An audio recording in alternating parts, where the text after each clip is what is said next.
আমরা এখন আছি কোটি টানেলে।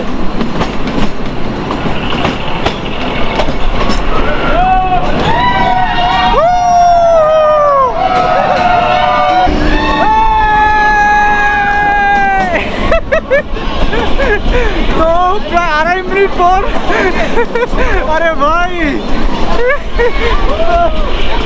মাত্র 300 রুপিতে আমরা এনজয় করতেছি গাইস।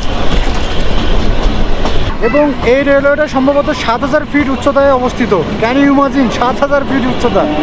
এবং এটা সর্বপ্রথম 1891 সালে ওপেন করা হয় এবং 2008 সালে ওয়ার্ল্ড হেরিটেজ সিটি লাভ করে ইউনেস্কো থেকে।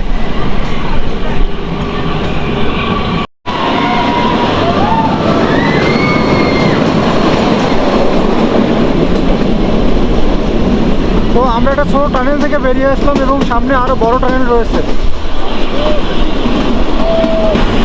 এখানে আরও একটা টানেল।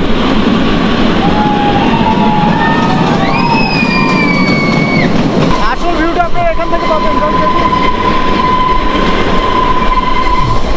এবং পিছনেও দেখুন জাস্ট কীভাবে বাঘ ফিরছে এখান থেকে।